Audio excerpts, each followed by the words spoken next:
New York. The cameras begin to roll, and the audience is greeted by familiar scenes. The stern figure of Commissioner Frank Reagan, officers in crisp uniforms. Streets captured with such precision that not a single detail feels misplaced. It almost seems as if Blue Bloods was born straight from the city itself. Yet behind this convincing facade lies another story. While millions of viewers followed the Reagan family's drama, there was a man no one ever saw in the credits. And without him, the series could never have taken shape. His name was James Nucifero. Once a New York City police detective, he had patrolled the dark alleys of Brooklyn, endured long stakeouts in Harlem, and sat through interrogations where destinies were sealed. He wasn't an actor, nor did he crave the spotlight. But every script crossed his desk. It was he who decided what words would be spoken, how an officer would fasten a jacket, what gesture would precede an arrest, and with what tone the line, "You're under arrest," would be delivered. At first, the writers were skeptical, believing they already knew what police work looked like. Nucifero only gave a wry smile. His eyes seemed to say, "You have no idea what it means to stand in the rain at night, when everything hangs on a single second." He slashed through entire scenes, rewrote dialogue, and forbade actors from holding their weapons incorrectly. To the cast, he became an unseen mentor. Their roles stopped being mere performances, they began to inhabit them. Donnie Wahlberg would later admit, "He taught me how to be Danny. Without Jim, the audience never would have believed in my investigations." It is a wanting to the act, but with this realism came unease. The closer the show edged toward the truth of NYPD life, the more palpable the cold shadow of the real New York became. A city where every misstep could cost a life, where a single mistake might turn a scripted moment into something frighteningly real. Viewers, unaware of this, simply watched and believed. Yes, this is what it must be like. But if they only knew the blood, the fear, and the nightmares behind every corrected line and every perfectly buttoned uniform, their comfortable sense of television drama would have shattered instantly. What began as simple entertainment through the hand of one man became something else entirely, a mirror reflecting the reality of police work. From that moment, audiences could no longer fully separate the performance from the truth. Sunday, the camera glides slowly across the table, perfectly arranged for a family feast. Roast chicken, fresh vegetables, golden rolls with a delicate crust. The Reagans gather to share stories, laugh, argue, and remind the audience of what unity looks like. For viewers, this is more than a meal. It is the very heart of the series. But once the studio doors close, the picture changes. The workday starts at dawn and stretches long past sunset. A scene that lasts just a few minutes on screen expands into hours of repetition. Forks rise and fall endlessly. The same slice of meat is cut over and over, and the actors pretend to eat while the cameras shift angles, capturing every glance, every sigh, every word. Dialogue must feel effortless, as though spoken for the first time. Yet by the 15th take, even the simplest line feels like a burden. That is where the hidden tricks of the cast come into play. Donnie Wahlberg confessed that he learned how to push food down with his fork so it disappeared from the plate without ever reaching his mouth. Vanessa Ray mimics spreading butter on a roll, though the knife never touches anything at all. On screen, it all looks natural. In reality, it is nothing less than a battle for survival across endless hours of filming. Tom Selleck admitted it openly. "These are some of the hardest scenes. We sit at that table all day." And viewers think it's all so easy and warm. For the actors, a strange paradox begins to grow. They are crafting magic that stirs the hearts of millions, yet that very magic drains them. The glowing picture of family harmony becomes a kind of trap. The warmer it looks on screen, the heavier the fatigue and irritation become behind the scenes. And here lies the quiet unease. The audience believes the Reagans are perfect, but the actors know the reality.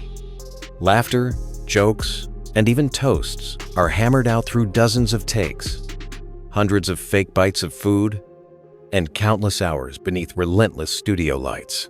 Every Sunday dinner turns into an ordeal.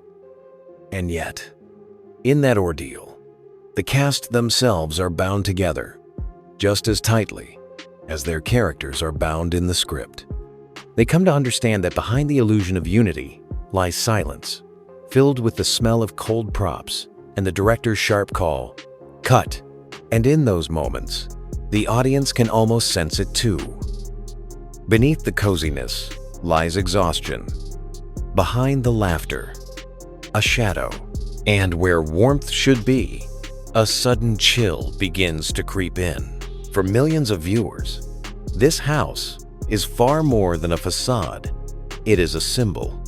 White siding, tidy shutters, the front porch where Frank Reagan greets his guests, and in the evenings, the gathering place where children share the stories of their week. On screen, the house breathes with history. It feels as though generations of police officers have lived within its walls. Walls that have absorbed prayers before dinner, fierce debates about justice, and whispered family secrets. But the truth is different. Yes, the house is real, yet it does not belong to the Reagans. Its true address lies in Brooklyn, in the quiet neighborhood of Bay Ridge, a peaceful street that once went unnoticed until the cameras arrived. Now, tour buses pull up at its gates, and fans pose on the porch as though stepping into a sacred place. For the actual homeowners, it is not a shrine, but simply home, a place where the smell of coffee drifts through the evenings and children's backpacks are dropped carelessly near the door. But for viewers around the world, it has become a temple of the Reagan family. Two realities overlap. One created for television, glowing with myth, and another, an ordinary New York family, living quietly behind those walls. And in this overlap lies a subtle unease. The audience is convinced this is the hearth where the family gathers. Yet the truth hides behind the facade. The interiors that feel so familiar are nothing more than soundstage illusions in Greenpoint. Every detail, the wallpaper's pattern, the squeak of floorboards, even the sunlight streaming through the windows was carefully designed. Behind that facade, there is no warm kitchen or hallway lined with bedrooms, only bare studio walls and dozens of crew members shifting scenery. It is in this deception that the show finds its peculiar power. The illusion is so vivid that people long to believe it, but the deeper the belief, the harsher the realization. If the house itself is an invention, then perhaps the perfect family within it is just as fragile. The myth, built in the minds of viewers for years, rests on the borrowed facade of another family's home. For the actors, this truth brought its own strange weight. Each time they filmed outside the Reagan house, they saw crowds gathered at the gates, waiting with wonder in their eyes. The actors smiled, but they knew they were not stepping into a real home, but walking onto a set. What looked so natural was in fact manufactured. And so the questions begin to surface. If even the family's walls are mere props, can the rest be trusted? Where does fiction end? And where does reality begin?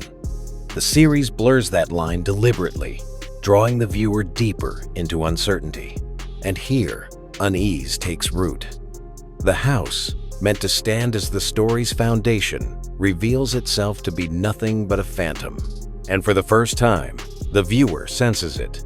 Behind the facade lies only emptiness. Every series has its symbol. In Blue Bloods, that symbol was the dining table. Long, wooden, its surface slightly worn, it was the place where the Reagan family gathered in nearly every episode. Around it, confessions were spoken, arguments flared, prayers and toasts echoed. At this table, the Reagans stopped being mere characters. They became a family. For the viewers, it was never just a prop. It carried warmth, faith, tradition. But every shrine casts a shadow. Behind the cameras, this table was no longer a symbol of unity, but a burden. The dinner scenes, already exhausting, turned the table into a prison. It was the immovable centerpiece, the anchor that chained the actors for endless hours. Gestures repeated again and again, laughter rehearsed until it rang hollow. Smiles and lines delivered dozens of times, until the wood itself seemed steeped in fatigue. And then something stranger happened. When the series ended, the table did not retire to storage, nor to a museum.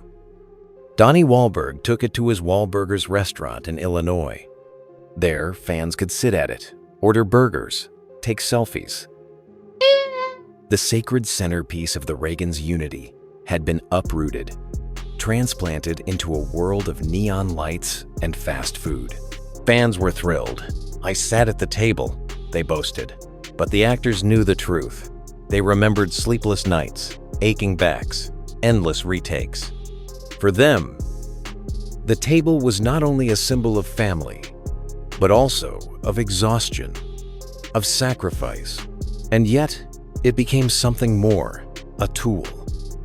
Wahlberg used it to host charity dinners, raising funds for widows of police officers and children in need. A noble cause, yes. But the more strangers sat at the table, the more its aura faded. What once felt untouchable was reduced to a novelty, a commodity, a backdrop for selfies. For viewers, the realization struck. The table had been torn out of its world. No longer the heart of the Reagan family. It had become an object for display, a souvenir, and with that, the symbol turned sour. If the family's greatest emblem could be commercialized, then nothing was safe. Any illusion, any moment of unity could be packaged, marketed, consumed. And so the darker question arises. If the table is just wood stripped of meaning, what does that say about the very idea of family? Could even that too be reduced to an exhibit? Thus, the collapse is complete. Not only the illusion of comfort, but the belief that anything on that screen was ever truly beyond reach. In the long history of television, there are details that transcend mere costume or appearance. In Blue Bloods, that detail was Tom Selleck's mustache. It had been his trademark since the days of Magnum P.I., yet stepping into the role of New York City's police commissioner, Selleck once confessed to the producers, "I'll probably have to shave it off." He believed a real commissioner would never allow himself such a flourish. He was ready to part with what had become a piece of his identity. But in that instant, the fate of the series hung in the balance. Producer Leonard Goldberg insisted, "Without the mustache, there is no Frank Reagan." It seemed trivial, almost absurd. And yet the mustache became more than hair. It was the symbol of authority, of gravitas, of Frank Reagan's very presence.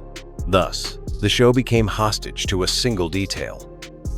At any moment it could disappear, and with it, the image of the commissioner might collapse. As the series marched toward its end, the unease only deepened. 14 seasons, hundreds of episodes, thousands of minutes of television. Blue Bloods had seeped into the lives of millions, giving the illusion of permanence, as if Sunday dinners would last forever, as if Frank Reagan would always stand tall at the head of both family and police. And then came the decision, the end. On the 13th of December 2024, the final line was drawn. For fans, it felt like a blow. A world they had inhabited for 14 years disappeared overnight. The Reagan house remained only a facade. The dining table was hauled away to a restaurant, and Selleck's mustache stood as the last fragile thread, connecting viewers to the myth of Frank Reagan. But the story refused to rest. Only months later, a new announcement appeared. Boston Blue, a spin-off, intended to carry the torch. Yet fans looked on with hesitation, with doubt. Would it carry the same truth? Or was it nothing more than another attempt to package the illusion for sale?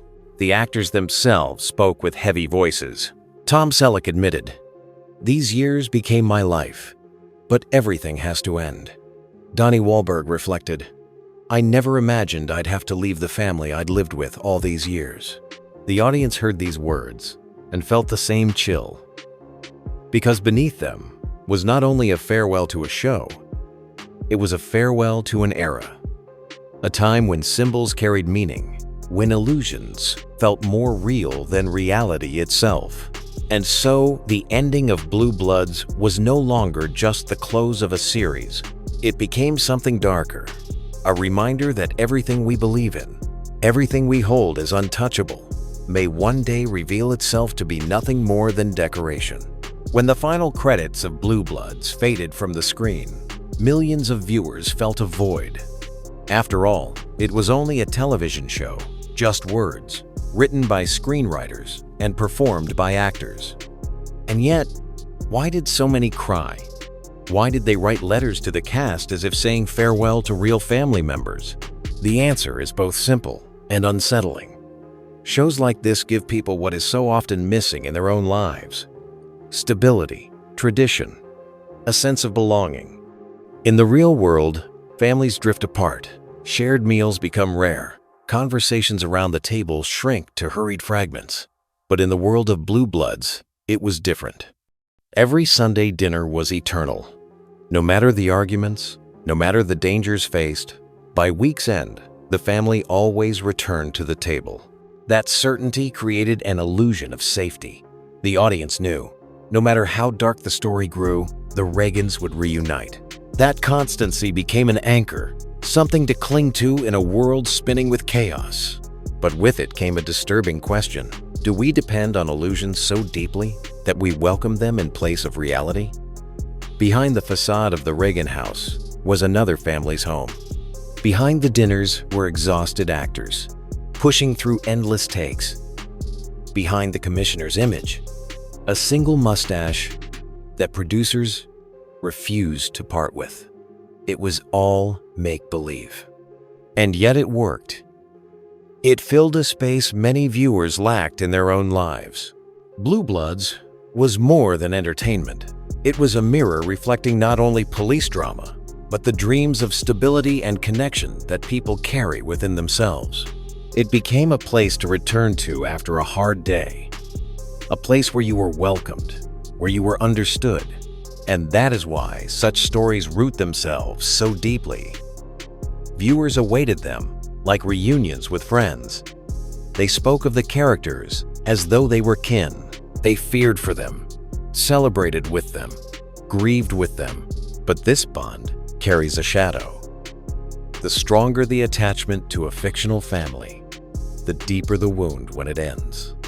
The finale of Blue Bloods left millions mourning, as though they had lost real loved ones.